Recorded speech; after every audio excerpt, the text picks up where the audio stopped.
Hello, fellow teammates. Welcome back to the IM team. And if you're new, thanks for joining. So, a little while ago, we released a video on the new IAA Operation Paper Trail missions added with the Criminal Enterprise DLC.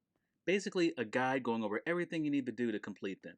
We've been receiving plenty of questions since then, and it's caused us to realize there's a lot of people still having a rough time with these.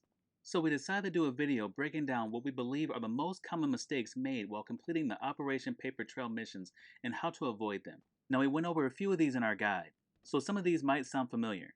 But here, we're going to go into a little more detail to help you complete these as quick as possible. And everyone, we just want to say thank you for your support on our channel and on the videos we released so far for this DLC. We've been getting a lot of love recently, and that really helps us out. All the new subscribers, OG subscribers, thank you. We appreciate your support. Alright, now there's something you should do before you even get into the missions, which is stocking up on your snacks and armor. You'll actually want to do this before you start up each of the missions. There are some pretty good shootouts, and they can get wild.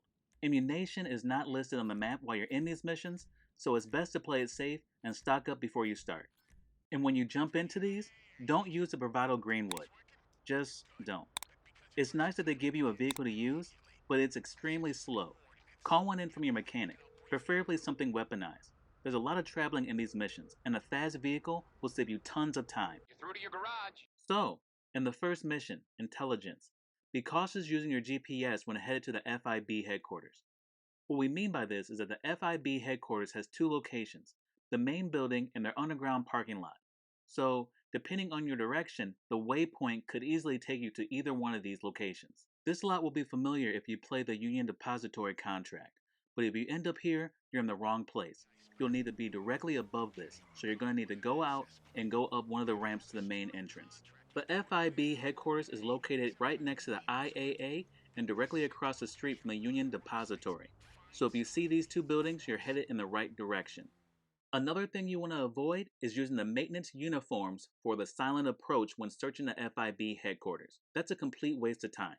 You won't be able to walk around freely once you get inside.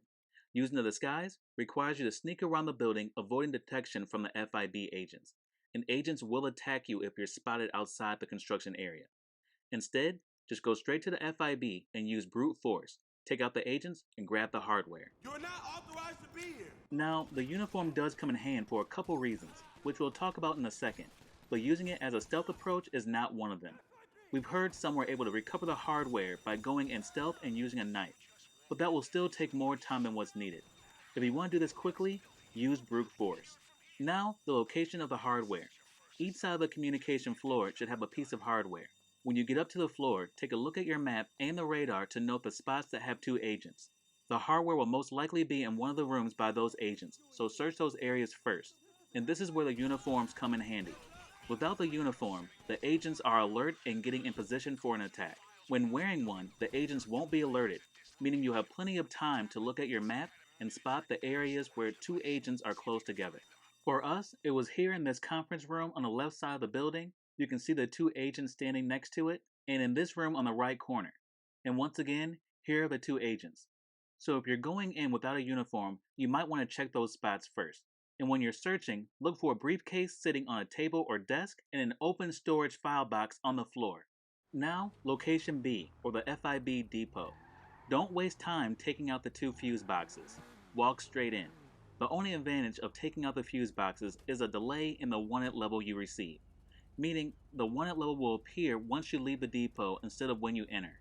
The power will still be out inside the depot, and you will still have the agents attacking you when you exit. Now, there might be a couple less waiting for you, but they're really easy to take out, so it's not a big help or anything. But if you do want to go in stealth, look around the front of the depot for the fuse boxes. During our run, we found them here towards the peak of the roof and on the right side of the building. And we've seen a lot of people walking around aimlessly once they get inside. Don't do that. Look around the truck and the open container. The hardware should be somewhere nearby on one of the shelves, desks, crates, or pallets, and they'll most likely be close to each other. We found both here next to the front of the truck, one on each side of this pillar. A green dot will also appear on your radar when you're near them, so keep an eye out on your radar if they're not where ours were. Alright, now mission 2, counterintelligence. You don't want to rush while defusing the bomb. We've seen a lot of players mess up this way. You have a 4-minute timer and 2 tries, so there's really no need to rush. To defuse it, all you have to do is move the mirror nodes. Those are the yellow ring things that look like dials. Turn those to direct the laser beam like you see on the screen. Try to aim the beam in the middle of the nodes to keep it as accurate as possible. And you want to hit all those blue packets while avoiding the red firewalls. The blue packets only take a second to destroy. Now, we're going to skip ahead a little bit. So, this is the node order that you need to go in, and what your beam should look like at the end. Use this as a guide if you're not sure what node is next. Just take your time, and you'll be fine. In Mission 3, Extraction, you're going to want a fast vehicle. 90% of this mission is driving. Call in a Torador if you have it, but any fast vehicle will do. Don't waste time searching everything in Agent Johnson's garage. Walk straight to our laptop. Every time we played this mission, the clue was here. You may have to search it twice to prompt the next set of instructions from Agent ULP, so if he doesn't start talking after the first time you search it, do it again. That should kick it off. After you start up your vehicle and get the GPS locations, take a look at your map. There should be 3 locations listed, and it really could be any of these 3, so start with the closest one and work your way out. And when you find the right location, don't waste time exchanging fire with the NPCs. That's a quick way to run through your snacks and armor. Instead, call in an armored Kuruma or any other heavily armored vehicle. Drive around and search for a person crouching over. Look for a cowboy or cowgirl hat.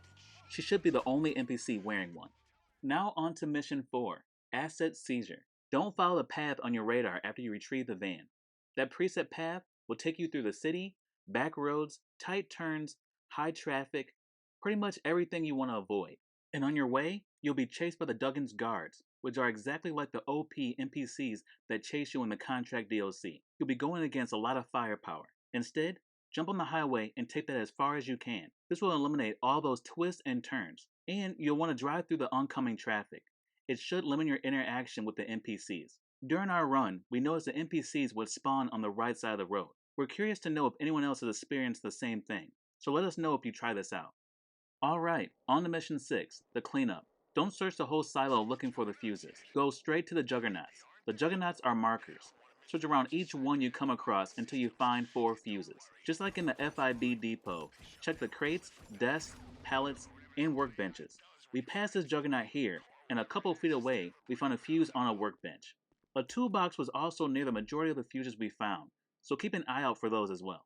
And you see us taking the Juggernauts out as we go. That actually doesn't do anything but give you some extra RP. After you find the fuses, turn the power back on, and hack the servers, the Juggernauts will respawn. The amount you have to take out on the exit won't be reduced or anything, so there's really no need to waste time. Just remember where they're stationed so you don't get caught off guard. And don't destroy the attacking helicopter once you get outside. Just take out the passenger. Destroying it will only spawn in another one. And you see we jumped. The few times we've done this, the helicopter we took up there was locked and damaged. We're curious to know if anyone else was able to use this to get back down. So if you have, let us know. Now, normally you'll bake about 30k for completing the IAA missions, which is about average. So don't expect to get rich off these. But knowing the right tips and tricks can definitely help you stack some quick money on event weeks. We've been able to complete most of these missions in under 10 minutes by following what we went over here. Now, we're sure there's some other tricks or techniques to cut a little more time off. So if you're doing something different, have some other methods or approaches that could make this a little faster, let us know. Hit us up in the comments. We'd love to hear from you. Thank you all for watching, and we hope this helped you out. If it did, hit that like button, subscribe if you're new, and we'll see you next time, teammates.